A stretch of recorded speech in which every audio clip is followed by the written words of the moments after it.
दुनिया भर को इंटरनेट से जोड़ने के लिए महासागरों में करीब 12,07,000 किलोमीटर लंबी केबल बिछाई गई है।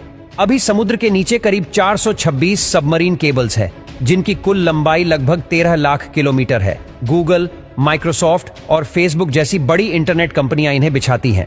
कई बार समुद्री शार्कों ने इन केबल्स को चबाने की कोशिश की है। इसके बाद केबल्स के ऊपर शार्क प्रूफ वायर रैपर लगाना शुरू किया गया। ये केबल लंबे तारों की तरह होते हैं जो दुनिया भर के विभिन्न देशों को इंटरनेट से जोड़ते हैं। 99% दुनिया में कम्युनिकेशन और डेटा ट्रांसफर समुद्र के नीचे बिछी कम्युनिकेशन केबल्स के जरिए ही होता है। इन केबल्स को सबमरीन कम्युनिकेशन केबल कहते हैं। लेकिन क्या आप जानते हैं इंटरनेट केबल का ये जाल कैसे काम करता है और यह केबल आधुनिक जीवन के लिए कैसे और कितनी महत्वपूर्ण है? मारिया नाम की इस केबल का वजन 24 नीले व्हेल के समान है। वैसे आपको बता दें कि इनमें से एक केबल को बिछाने में करीब 3 से 400 करोड़ डॉलर का खर्च आता है। यह केबल किसी अन्य मोटे केबल की तुलना में पतले होते हैं। यह केबल सुरक्षात्मक जेली, प्लास्टिक शीट और तांबे के तारों की परतों में लिपटे होते हैं। लेकिन अपने पतले आकार के साथ भी ये केबल अविश्वसनीय रूप से 100 गीगाबाइट प्रति सेकंड डेटा भेज सकते हैं और आने वाले नए केबल तो 400 गीगाबाइट प्रति सेकंड डेटा भेजने में सक्षम है। लेकिन यह इतनी तेज और इतना ज्यादा डेटा भेज कैसे पाते हैं? दरअसल इनमें सूचनाओं को फाइबर ऑप्टिक्स के जरिए प्रकाश किरणों के रूप में भेजा जाता है। इस तकनीक में डेटा भेजने की गति बहुत अधिक होती है। इन केबल को बिछाना एक जटिल प्रक्रिया है, जिसमें योजना बनाने से लेकर केबल बिछाने तक 1 वर्ष तक का समय लग सकता है। इसके लिए केबल बिछाने वाले विशेष जहाजों का उपयोग किया जाता है। इसमें केबल्स को विशाल बेलनाकार ड्रमों पर लपेटा गया होता है। इस विशेष जहाजों की मदद से लगभग 10 किलोमीटर प्रति घंटे की गति से केबल बिछाए जाते हैं।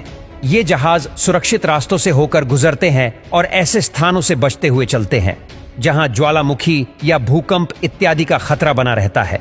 किंतु फिर भी दुर्घटनाएं तो हो ही सकती हैं और होती भी है।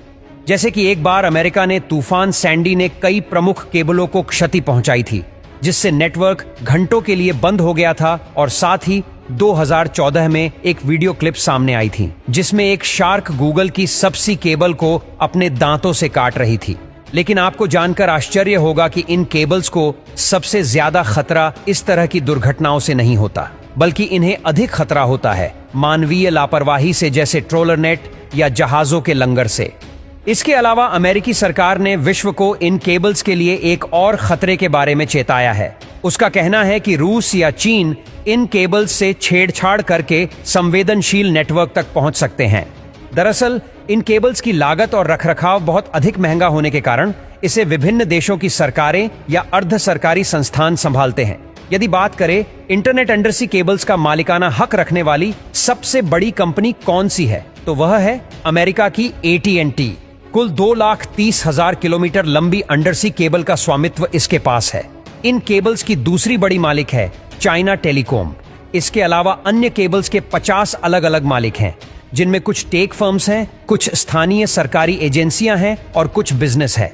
समुद्र के नीचे बिछी इन केबल्स के लिए ज्यादातर निवेश जिन कंपनियों से आया है वह है फेसबुक, गूगल और अमेजॉन। यह कंपनियां अटलांटिक, प्रशांत और हिंद महासागर को पार करने वाले केबल के विशाल हिस्सों की मालिक हैं।